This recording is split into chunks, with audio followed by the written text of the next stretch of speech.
Halo Foodpreneur Indonesia, ketemu lagi dengan saya, Dadis Punto Adi, founder dari CRP Group. Hari ini kita akan menjawab beberapa pertanyaan sudah masuk ke laptop saya dan kita akan kupas tuntas pertanyaan-pertanyaan ini.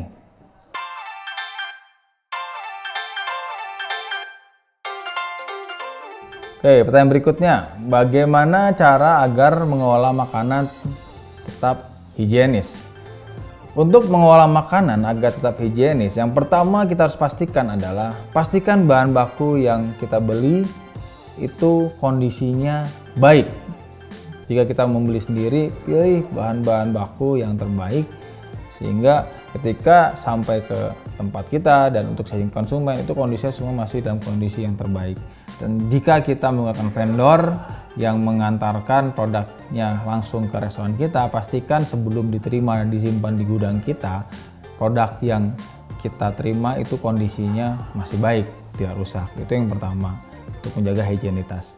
Yang kedua, pastikan tempat penyimpanan bahan baku itu dikelola dengan kondisi yang benar. Kita pisahkan antara produk frozen, produk chill, dan produk dry. Itu cara pengolahnya beda-beda tentunya. Untuk produk frozen, kita pastikan disimpan dalam lemari freezer atau pendingin yang suhunya minus 18 derajat Celcius. Jika ditemukan indikator bahwa produk frozen ini disimpan di suhu di bawah minus 18 derajat Celcius, kita harus cek apakah periode waktunya itu lama atau karena sesekali karena kita sering buka tutup. Jika memang kondisi freezernya memang sudah tidak bagus, kita harus mengganti karena jika ini tidak cepat diantisipasi, ini akan berakibat pada rusaknya bahan baku yang akan kita pakai, terutama untuk produk-produk frozen. Untuk produk chill, pastikan disimpan dalam suhu penyimpanan itu di 4 derajat Celcius. Jika ternyata kondisinya itu lebih dari 4 derajat Celcius, kita harus segera melakukan proses antisipasi dengan melakukan perbaikan atau mengganti tempat penyimpanan sehingga target suhu yang kita inginkan itu bisa tetap terjaga. Untuk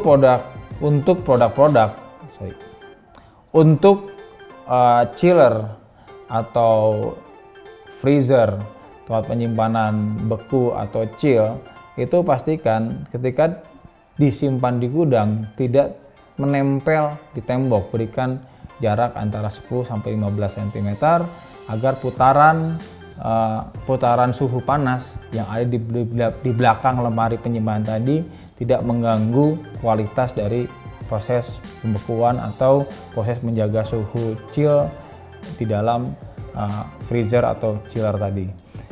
Untuk bahan-bahan baku dry itu relatif lebih aman karena asalkan kondisi tidak lembab dan kondisi tidak kotor, itu cukup aman untuk menjaga produk-produk atau bahan-bahan baku dry kita untuk bisa dalam kondisi yang higienis.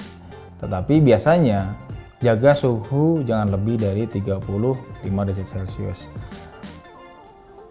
Nah, yang ketiga yang kita harus lakukan untuk bisa menjaga makanan tetap higienis adalah pastikan alat-alat yang kita gunakan itu memiliki standar food safety. Jangan sampai misalkan kita memasak dengan suhu yang tinggi sekali dengan minyak tapi menggunakan alat yang berbahan plastik. Itu sangat membahayakan sekali ya buat hasil produksi yang kita buat dan itu tentunya tidak baik buat konsumen kita. Yang keempat, pastikan area di mana kita melakukan proses produksi itu dalam kondisi yang bersih. Jangan banyak sampah, jangan ada genangan air yang menciptakan aroma bau, karena hal-hal seperti itu akan bisa mengakibatkan bertumbuhnya bakteri yang akan banyak sekali dan nanti akan mengakibatkan terjadinya